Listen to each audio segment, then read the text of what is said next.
नमस्कार। अपना उत्तराखंड के इस वक्त के बुलेटिन के साथ मैं हूं अनुपम। प्रदेश की हर छोटी बड़ी खबरों को लेकर हल्द्वानी के चंदन अस्पताल से जुड़ा एक वीडियो सोशल मीडिया में वायरल हो रहा है, जिसमें मरीज का तीमारदार दावा कर रहा है कि उसका मरीज वेंटिलेटर पर भर्ती है। लेकिन जब वो रिसेप्शन पर मरीज के बारे में पूछने गए तो फाइल देखकर उसकी आंखें खुली की खुली रह गईं, क्योंकि जिस मरीज को वेंटिलेटर पर रखकर अस्पताल तीमारदारों से पैसे वसूल रहा था, दरअसल उसकी डेथ फाइल एक दिन पहले ही बन चुकी थी। यानी मरीज की मौत एक दिन पहले ही हो गई थी। इस पूरे मामले का वीडियो सोशल मीडिया में वायरल है और लोग अस्पताल पर कड़ी कार्रवाई की मांग कर रहे हैं। बता दें कि इससे पहले भी अस्पताल का एक ऐसा ही कारनामा सामने आया था, जब अस्पताल ने एक मरीज की डेड बॉडी को बंधक बना लिया था। के अंदर सीजीएचएस के अंदर आता तो पूरी डेथ फाइल बना के दे दी। जो है भाई चंदन का डेथ फाइल बन गई है 15 तारीख की। ठीक है। चक्राता से खबर है, यहां पर त्यूणी हटाल रोड पर टोंस नदी में एक पिकअप गाड़ी गिर गई। गाड़ी त्यूणी से सहसपुर वापस लौट रही थी कि रास्ते में रिसाड़ू के पास 200 मीटर गहरी खाई से सीधे नदी में गिर गई। मौके पर एसडीआरएफ और पुलिस की टीम पहुंची। लापता ड्राइवर की तलाश की जा रही है।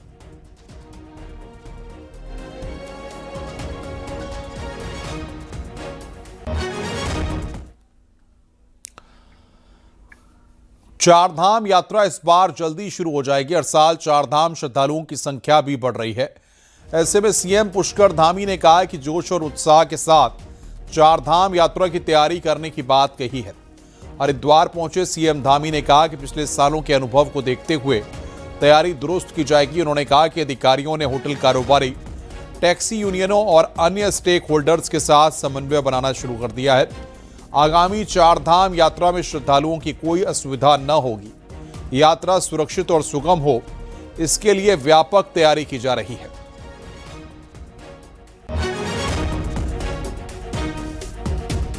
थोड़ा यात्रा पहले प्रारंभ हो रही है। अप्रैल माह में कपाट खुलने वाले हैं, तो इसलिए इस बार हम लोग और जोश के साथ और अधिक तैयारी के साथ सभी यात्रियों का स्वागत करेंगे, क्योंकि वर्ष यात्रियों की संख्या बढ़ रही है।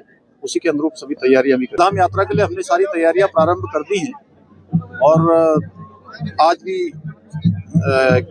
हमारे सभी अधिकारियों के द्वारा सारे स्टेक होल्डरों के साथ, होटल व्यवसायियों के साथ, टैक्सी ऑपरेटरों के साथ, अन्य जो चारधाम यात्रा को संचालन करते हैं, उन सबके साथ बैठक की है। हमारा प्रयास है कि सभी सालों के अनुभव लेते हुए यात्रा और अच्छी हो।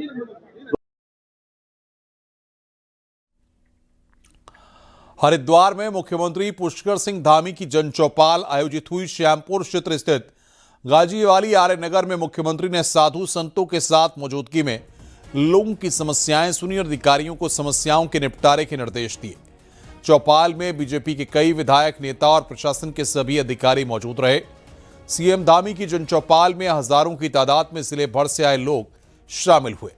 सीएम धामी ने कहा कि दूरस्थ इलाकों के लोग जिला मुख्यालय तक अपनी समस्याएं लेकर नहीं जा पाते हैं। ऐसे लोगों की समस्याएं सीधे सुनने के लिए जनचौपाल कार्यक्रम आयोजित किए जा रहे हैं। प्रदेश भर में आयोजित हो रहे तमाम कार्यक्रमों में 5 लाख से ज्यादा लोग अपनी शिकायतें दर्ज करा चुके हैं।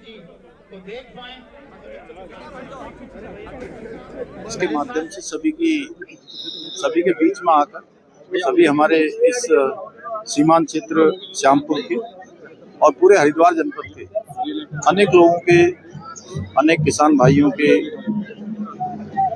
अनेक आवेदन यहाँ पर प्राप्त हुए, उनकी सुनवाई हुई और सभी में जो तत्काल जिनका समाधान हो सकता था, उनका यहाँ पर समाधान किया गया है। हमारी गरीब जनता को, सीमांत क्षेत्र वासियों को, ग्राम वासियों को अपने जिला मुख्यालय आने में या अन्य कार्यालयों में आने में बहुत समय लग जाता था, बहुत उनके संसाधन लग जाते थे, समय की भी बर्बादी होती थी। अनावश्यक रूप से उनको अनेक कार्यालयों के चक्कर लगाने पड़ते थे। इसलिए हमने 17 दिसंबर से 2025 से जन जन की सरकार, जन जन के द्वार, ये शिविरों का आयोजन किया और इसमें अभी तक 5 लाख से ज़्यादा लोगों ने अपनी समस्याएं रखी, प्रतिभाग किया है। सारे प्रदेशों में एक हमारा उत्तराखंड प्रदेश ऐसा है जिसमें माननीय पुष्कर सिंह धामी जी ने धर्म को एक विशेष ऊर्जा प्रदान की है। अब अभी मैं आपको कहना चाहता हूं, ये मैं नहीं कह रहा हूं, अभी 3-4 दिन पहले हम लोग एक सभा में साथ में थे जिसमें भारत के पूर्व राष्ट्रपति सहित कई केंद्रीय मंत्री थे और सब लोगों ने, मैं ये कहना चाहता हूं, योगी आदित्यनाथ जी से लेकर के राजनाथ सिंह जी ने भी पुष्कर सिंह धामी के विकास कार्यों की प्रशंसा की। अगर हम प्रशंसा करें तो कई लोगों को शक होता है, लेकिन मैं एक निवेदन करना चाहता हूं, आज उत्तराखंड के विकास की जो गूंज है, उत्तराखंड जो मॉडल है, वो पूरे देश में घूम रहा है, चारों ओर घूम रहा है।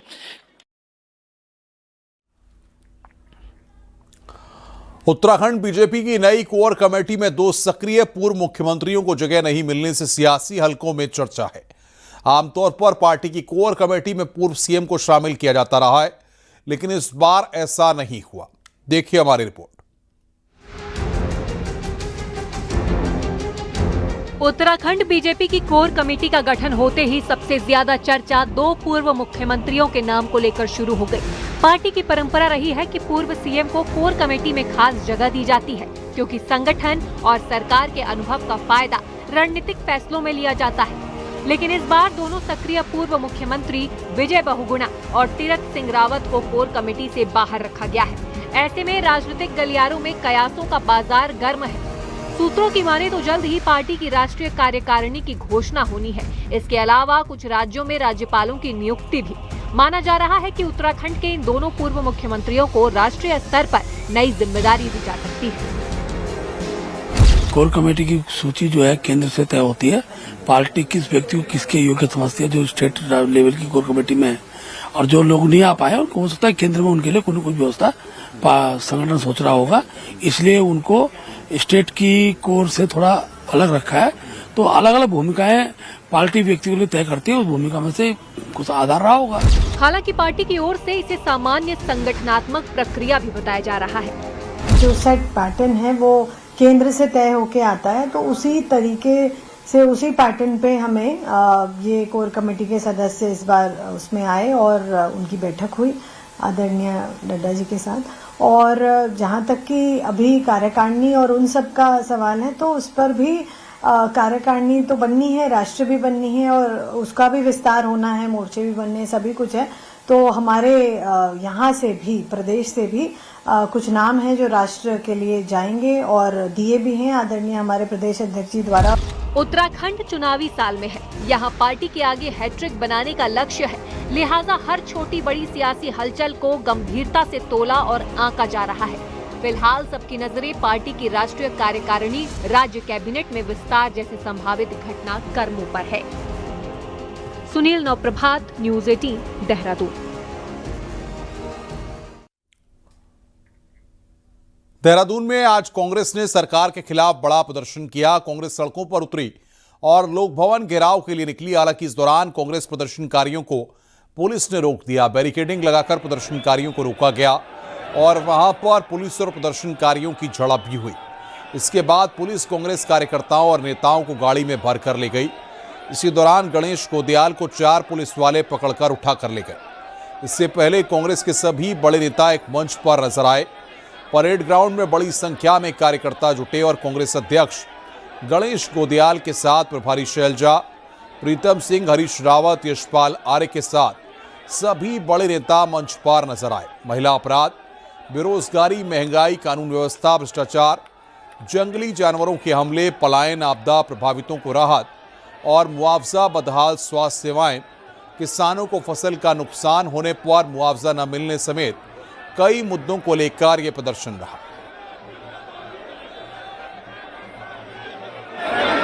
आंदोलन है, शांतिपूर्ण तरीके से हम आंदोलन कर रहे हैं अभी सरकार के खिलाफ, सरकार के कुशासन के खिलाफ, सरकार की गलत नीतियों के खिलाफ। लेकिन जिस तरह से हमारे इस नौजवान पर सिर पर पुलिस ने लाठी मारी है, 2 और काफी खून बह रहा आप देख रहे हैं। ये इंतहा है लोकतंत्र में हिंसा की जगह नहीं है। आगे बढ़ते हैं। नैनीताल से खबर है, जहां पर जिला कोर्ट को बम से उड़ाने की धमकी मिली है। ईमेल के जरिए भेजी गई है कोर्ट को बम से उड़ाने की धमकी। सूचना पर पहुंची पुलिस ने कोर्ट कैंपस खाली कराकर कैंपस में सर्च अभियान चलाया गया। छानबीन के बाद कुछ भी हाथ नहीं लगा है। वहीं तल्लीताल थाने में इस मामले में मुकदमा दर्ज किया गया है। साथ ही एहतियात के तौर पर कोर्ट में पुलिस फोर्स तैनात कर दी गई है।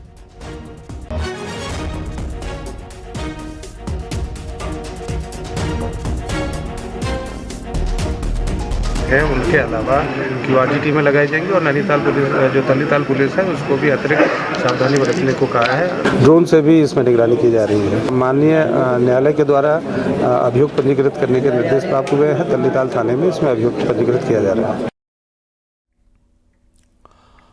आगे बढ़ते हैं। उत्तरकाशी जिला कोर्ट को बम से उड़ाने की धमकी की सूचना पर अफरा तफरी मच गई। ईमेल के जरिए जिला कोर्ट को बम से उड़ाने की धमकी दी गई थी। सूचना पर पहुंची पुलिस ने कोर्ट को खाली करवाया और पूरे कैंपस में सर्च ऑपरेशन चलाया गया। पुलिस ने कोर्ट परिसर की सुरक्षा व्यवस्था बढ़ा दी है।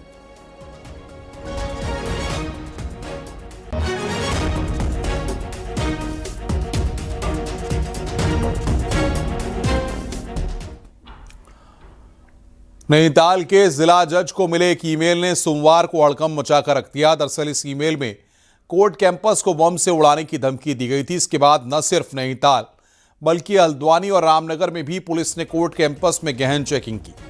भारी पुलिस फोर्स ने जिले के तीनों बड़े कोर्ट परिसर को घेर लिया और चप्पे चप्पे पर चेकिंग की। हालांकि इस दौरान पुलिस को कुछ भी संदिग्ध नहीं मिला।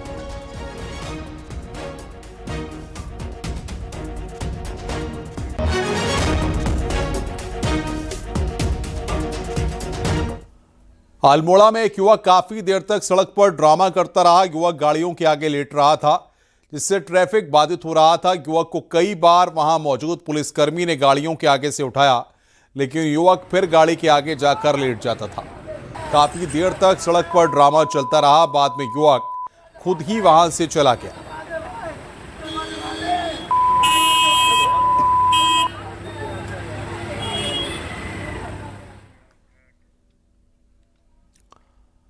ऋषिकेश में चारधाम यात्रा को लेकर मीटिंग हुई। गढ़वाल कमिश्नर विनय शंकर पांडे ने ट्रांजिट कैंप पहुंचकर स्टॉक होल्डर, दंडी कंडी और होटल व्यवसायों के साथ बैठक की। वहीं गढ़वाल कमिश्नर विनय शंकर पांडे ने बताया कि जल्द ही यात्रा रजिस्ट्रेशन शुरू करने पर सरकार विचार कर रही है। यात्रा के दौरान बड़ी संख्या में तीर्थयात्री उत्तराखंड पहुंचते हैं। यात्रियों की सुविधा को ध्यान में रखते हुए होटल और परिवहन व्यवसायियों के साथ बैठक की गई है, ताकि तीर्थयात्रियों को बेहतर सुविधा दी जा सके।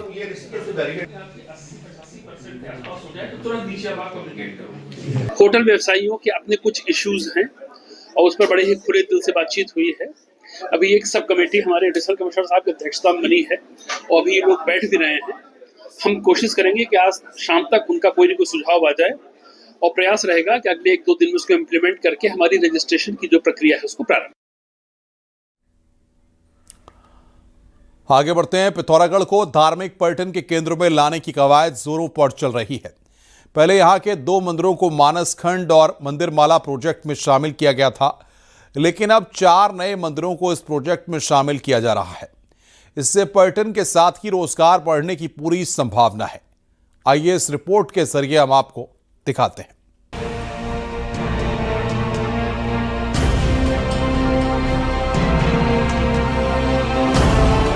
मानसखंड मंदिर माला प्रोजेक्ट में शामिल मंदिरों में वो सभी सुविधाएं जुटाई जा रही हैं जिसकी दरकार पर्यटकों को रहती है। इस प्रोजेक्ट में शामिल मंदिरों में पार्किंग, वेटिंग हॉल, बेहतर रोड कनेक्टिविटी के साथ ही रहने और खाने के भी इंतजाम किए जा रहे हैं। पिथौरागढ़ में पहले चरण के प्रोजेक्ट में जहां हाटकालिका और पाताल भुवनेश्वर मंदिरों को जगह मिली थी, वहीं अब दूसरे चरण में 4 नए मंदिरों को इसमें शामिल किया जा रहा है। हमारा मोस्टा मानू मंदिर है, थल केदार मंदिर है, कोटगाड़ी मंदिर है और नाग मंदिर अपना बेरी नाग का जो है उसको इसमें सम्मिलित किए जाने का कार्रवाई चल रही है। तो द्वितीय चरण में इसमें कार्रवाई होगी। उसके उपरांत भी अन्य जो मंदिर हैं उसकी भी हम लोग उस पर भी डिस्कशन करेंगे। दूसरे चरण में मोस्ट मानू, थल केदार, नाग मंदिर और कोट गाड़ी मंदिर को लिया गया है। ये चारों मंदिर सदियों से लोगों की आस्था का केंद्र रहे हैं। आमतौर पर भी इन मंदिरों में श्रद्धालु के साथ ही सैलानी भी भारी संख्या में आते हैं, लेकिन जरूरी सुविधाओं की कमी उन्हें हर वक्त खलती है। ऐसे में मंदिर माला प्रोजेक्ट में शामिल होने से तय है कि इन चारों मंदिरों में भी काफी कुछ बदल जाएगा। जो इसकी डीपीआर बना के भेजी जाएगी, तत्काल इसमें जो है कार्य प्रारंभ हो जाएगी। इससे क्या होगा, अगर ये मंदिरों में जितने भी स्थापना कार्य होने हैं वो सब हो जाएंगे तो वहाँ पर जो है पर्यटक बढ़ेंगे और हमारे पूरे जितने भी मंदिर हमारे मंदिर माला मिशन में है तो काफ़ी पर्यटकों में आवागमन होगा। मंदिरों के आसपास जरूरी सुविधाओं का ढांचा जहां सैलानियों को अपनी ओर खींचेगा, वहीं स्थानीय लोगों के लिए कमाई के रास्ते भी खुलेंगे। आदि कैलाश में सैलानियों की साल दर साल बढ़ती तादाद ने इस बात को सही साबित किया है। ऐसे में अब ये देखना है कि ये मंदिर धार्मिक पर्यटन के केंद्र में कब तक आते हैं। न्यूज़ 18 के लिए पिथौरागढ़ से विजयवर्धन उप्रेती की रिपोर्ट।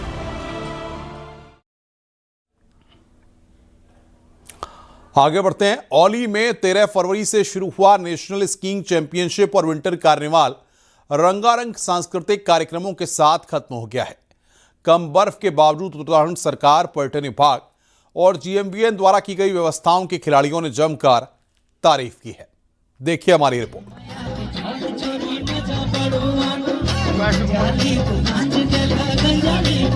औली नेशनल चैंपियनशिप प्रतियोगिता के परिणामों में एक बार फिर हिमाचल प्रदेश का एक तरफा दबदबा देखने को मिला।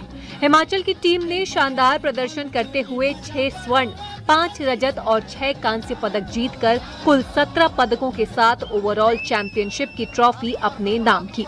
हिमाचल की स्टार खिलाड़ी आंचल ठाकुर को प्रतियोगिता की बेस्ट स्कीयर चुना गया। पदक तालिका में दूसरे स्थान पर इंडियन आर्मी की टीम रही, जिसने 3 स्वर्ण, 5 रजत और 4 कांस्य सहित कुल 12 पदक हासिल किए। वहीं जम्मू कश्मीर की टीम 2 स्वर्ण पदकों के साथ तीसरे स्थान पर रही। मेजबान उत्तराखंड की झोली में 1 स्वर्ण और 2 कांस्य पदक आए, जबकि महाराष्ट्र की टीम ने 1 रजत पदक प्राप्त किया। नेशनल चैंपियनशिप्स औली में जो मेरे इवेंट्स थे वो जायंट स्लालम और स्लालम थे। दोनों में मैंने गोल्ड मेडल्स जीते हैं हिमाचल के लिए, बहुत खुशी की बात है। लेकिन उससे ज़्यादा खुशी की बात है कि हिमाचल ने सबसे ज़्यादा मेडल्स जीते हैं, 18 मेडल्स। और यहाँ पर जो भी जिस तरह से ऑर्गेनाइज किया गया था, भले ही बर्फ़ कम थी, तो उस चीज़ से हम एथलीट्स काफ़ी इम्प्रेस्ड हैं कि किस तरह से उन्होंने सब कुछ ऑर्गेनाइज किया था। मैंने जो है 2 मेडल लिए हैं इस नेशनल्स में। मेरा गोल्ड रहा GS में, जायंट स्लालम स्नोबोर्डिंग में, एंड कल जो इवेंट था हमारा स्लालम, उसमें मेरा सिल्वर रहा। तो टोटल मैंने 2 गोल्ड्स लिए हैं। वहीं प्रथम स्थान पर रहने वाले खिलाड़ी को उत्तराखंड सरकार के द्वारा 51,000, दूसरे स्थान पर रहने वाले खिलाड़ी को 41,000, जबकि तीसरे नंबर पर रहने वाले खिलाड़ी को 31,000 का नकद पुरस्कार भी दिया गया। खेलों के साथ साथ विंटर कार्निवल में सांस्कृतिक कार्यक्रमों की भी धूम रही।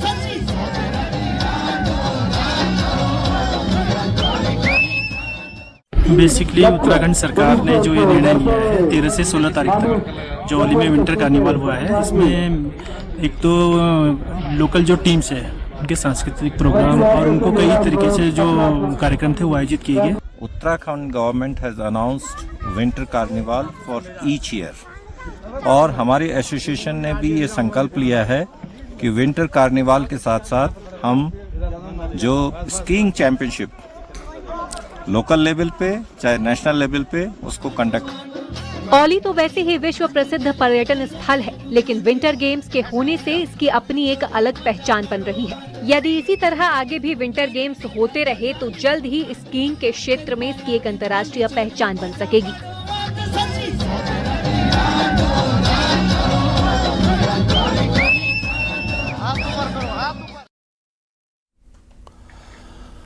पिथौरागढ़ के मुंसियारी के खलिया टॉप में स्कीइंग के गुर युवाओं को सिखाए जा रहे हैं। यहां 60 से ज्यादा साहसिक खेलों में रुचि रखने वालों को प्रशिक्षण दिया जा रहा है। बीते दिनों यहां पर भारी बर्फबारी हुई है।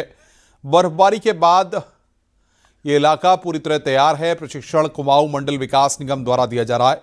निगम की कोशिश है कि युवाओं को साहसिक खेलों के लिए तैयार किया जाए ताकि पर्यटन भी आगे बढ़ सके। इस दौरान हिस्सेदारी करने वालों को स्कीइंग के सभी गुर सिखाए जा रहे हैं। तो अभी हम यहाँ पर खली टॉप पर हैं, जहाँ हमें स्कीइंग के बारे में सिखाया जा रहा है, जिसमें हमें स्नो प्लफ के बारे में और बैलेंसिंग करने के और बहुत सी बेसिक एक्टिविटीज़ हो रही हैं यहाँ पर और हमें काफ़ी अच्छा लग रहा है। I have came here for the skiing course, which is organized by the Munal organization NGO. Till now, we have been taught about the skiing, different parts of the skiing and the different positions that we can do skiing. Thank you.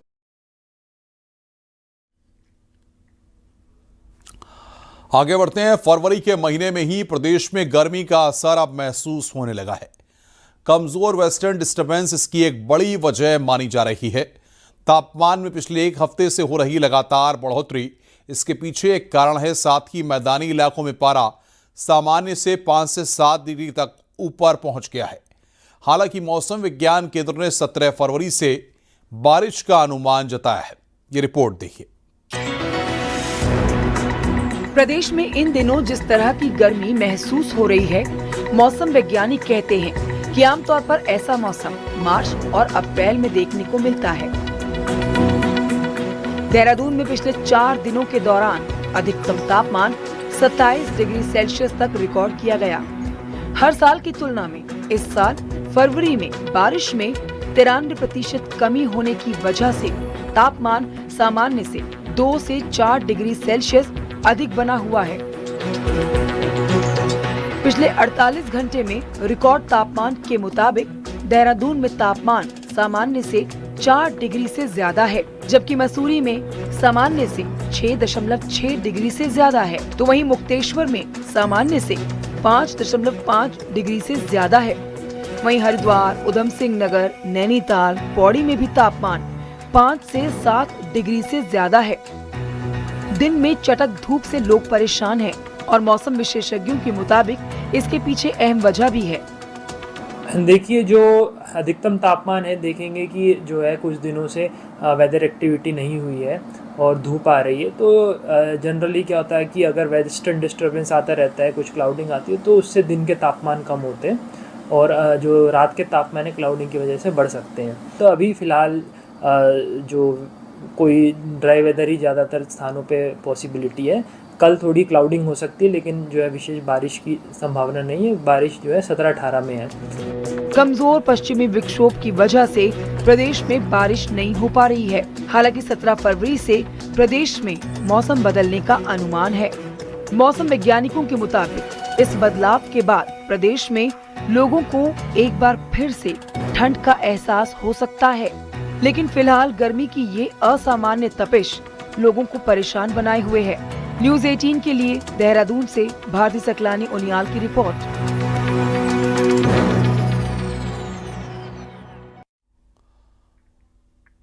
Roorkee की गंग नहर में MBA के छात्र को लेकर search operation जारी है। दरअसल आईआईटी रुड़की में एमबीए सेकेंड ईयर का एक छात्र 11 फरवरी को गंग नहर में पैर फिसलने से लापता हो गया था। घटना के 4 दिन बीत जाने के बाद भी छात्र का कोई सुराग नहीं लग पाया है। लापता छात्र की तलाश के लिए एनडीआरएफ और एसडीआरएफ की टीमें लगातार गंग नहर में सर्च ऑपरेशन चला रही हैं। इसके अलावा हरियाणा से आई टीम और निजी गोताखोर भी अभियान में जुटे हुए हैं।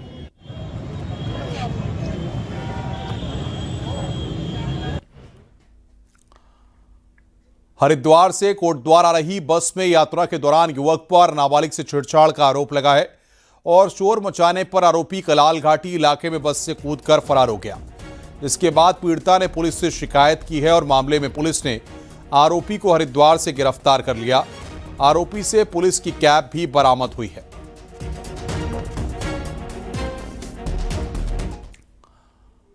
रुक रहे हैं यहां पर ब्रेक के लिए। खबरों का सिलसिला लगातार जारी है।